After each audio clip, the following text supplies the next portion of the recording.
চাও জুটতো না আর কি, মানে চাটাও পাইতাম না আর কি, এরকম একটা সিচুয়েশনে ছিলাম। পরে আমার রেভলিউশন, আমার তখন ছিল এরকম রেভলিউশন, আমি এটাকে 3 থেকে 4 গুণ বাড়াই দিছি আর কি।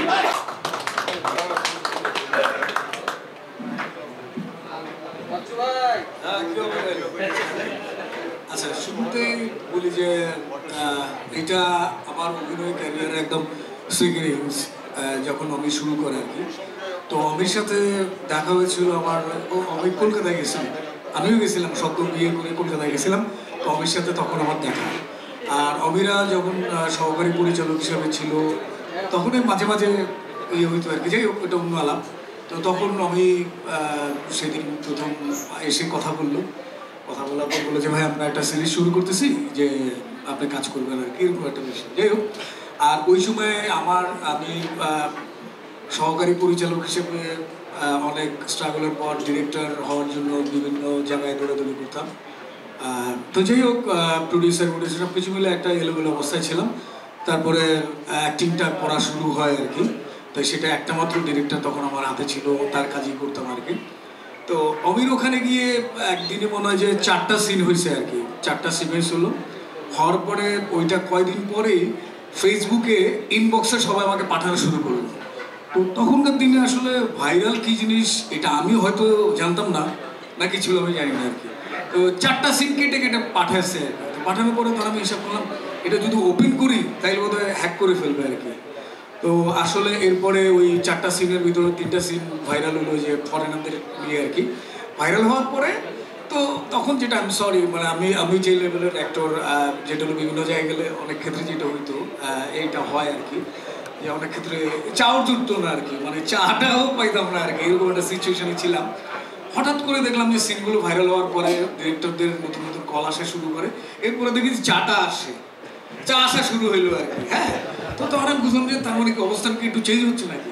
এরপরে আবার দেখি এডিরা এসে বলে বস কি খাবেন, আমি তখন আতঙ্কিত হয়ে পড়লাম, কি খাবো মানে কি খাবো, মানে এতদিন চাই জুটতো না, ব্যাচেলর পয়েন্ট করার পর থেকে এই চাটা মিলে আর আমার যে রেভলিউশন ছিল সেটাতে তো আমি বুঝে গেছি চা যেহেতু এসে পড়ছে তারপরে জিনিসটা বাড়াই দিতে হবে আর কি। এরপরে আমার রেভলিউশন, আমার তখন ছিল এরকম রেভলিউশন, আমি এটাকে 3 থেকে 4 গুণ বাড়াই দিছি আর কি। তারপরে দেখে আমার নিচ্ছে আর কি। তো তখন আমি বুঝলাম ইয়াস একটা ব্যাপার আছে। দেখুন, তারপরে যেটা হলো বিষয় যে রাস্তাঘাটে যখন ঘুরতাম তো আমাদের হাঁটুর বয়সী পোলাপানরা ওরা তখন চিৎকার করে হ্যাঁ বাচ্চু, আমি তখন কি বাচ্চু মানে আমার ক্লোজ কেউ, রাইট? তো আমি তখন দেখতাম যে কি কারা, দেখেছি ইয়ং পোলাপান, ছোট ছোট পোলাপান যারা আমার ভাইস্তা থেকেও ছোট আর কি। তো তারা ডাকতেছে, প্রথমে একটু রাগ হইতাম যে শালার হাঁটুর বয়সী পোলাপান বাচ্চু করে ডাকতেছে, মানে জিনিসটা কেমন লাগে না আর কি। তো পরে বুঝলাম না কিছু করার নেই, এটা আসলে কি করবো, ওই ক্যারেক্টারকে ডাকে, আমাকে তো আর ডাকে না, গেল। এরপরে হয়তো দেখা গেলো যে বাইরে কোথাও বেড়াতে গেছি, মিডল ইস্টের কোনো জায়গা, ওইখানেও চিৎকার করে ডাকতেছে, মনে হলো যে কিরি নর্দা থেকে চলে এলাম দুবাইয়ের এই জায়গায় লোকজন এভাবে চিৎকার করে বাচ্চু, আমি তখন আবার আতঙ্কিত হয়ে বললাম আর কি যে এরা কারা। তো যাই হোক, এইটা হচ্ছে কি আসলে all credit goes to director, কারণ অনেকের সাথে তো কাজ করি। তো আমি যে আমার ভিতর দিয়ে ওই চরিত্রটা বের করে নিয়ে আসছি, এটা অনেক বড় জিনিস। এরপরের 2 থেকে 3টা বছর শুধু ওই ব্যাচেলর পয়েন্টের এলাকার বড় ভাই চরিত্র অভিনয় করতেছি আর কি। আমি প্রচন্ড টায়ার্ড হয়ে গেলাম, নানান কথা বলে, কিন্তু ওই চরিত্রটাই আপনি এই করতেছেন, সেই করতেছেন, এই করতেছেন, ওরে ধরতেছেন, সে ধরতেছেন, কি রে মূল জিনিসটা ব্যাচেলর পয়েন্টের সেই বাচ্চু। তো ওইটা ঘুরে ফিরে আসতেছিল, আমি কি করবো আর, আসলে অন্য কিছু তো করি না, অ্যাক্টিংটাই করি।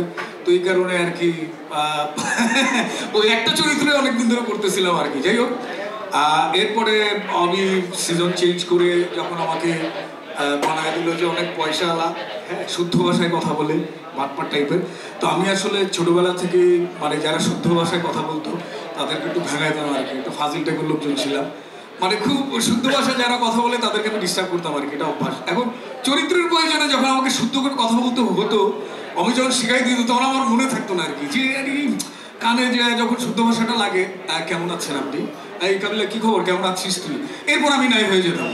আমাকে ভাই আপনি কি বলতেছেন, আপনি ক্লিয়ার করেন। এই যে শুদ্ধ ভাষার সাথে আমার যে ফাইটটা হইতো। আর আরেকটা কথা বলি যে বাংলাদেশে মানে একটা সময় দেখতাম আর কি সরল ভাইয়ের কান এবং চোখ অনেক ইয়ে ছিল আর কি, শার্প ছিল আর কি। এরপরে অনেক জায়গায় অ্যাজ এ অ্যাক্টর হিসেবে অনেক ফাঁকি ঝুঁকি মেরেছি, অনেক চুরি করেছি, কিন্তু অমির কাছে চুরি করা যায় না আর কি। অমির কান একদম ধরে ফেলে, চোখ না না বাচ্চা এটা হয় না, এটা হয় না, এটা আরেকবার। আমি আরে তো ধরে ফেললো রে, ডেঞ্জারাস লোক। সো যেটা হলো বিষয়, এইভাবে এভাবে আস্তে আস্তে ক্যারেক্টারটা চেঞ্জ হতে থাকে।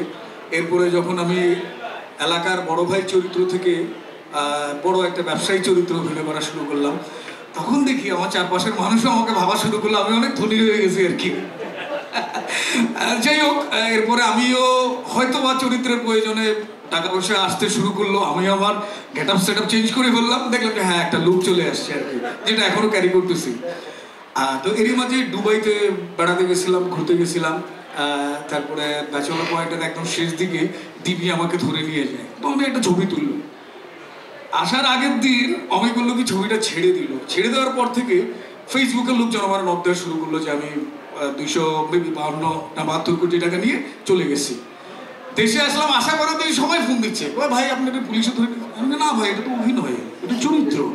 আবার কয়েকজন বলতেছে দেখছো চেহারাটার অবস্থাকে পিঠে সাধু বানায় ফেলছে, কয়েকজনে বলছে আর কি আমাদের। এরপরে থেকে আমি 2টা দিন আসলে ফোনটা বন্ধ করে ফেলছি, কারণ সবাই আপনি একই কথা বলতে হচ্ছে। সবাই ছবিটা দেখে কিন্তু নিচে কি লেখা আছে এইটা আসলে কেউ দেখে না আর কি। এইটা এমন বেশি মানে ক্যারেক্টারটা মানুষের ভিতরে ঢুকে গেছে আর কি। সো যাই হোক, অনুভূতির জায়গাটা হচ্ছে যে এখন বেশ ভালো পাচ্ছি আর কি, চলতেছে আরামসে।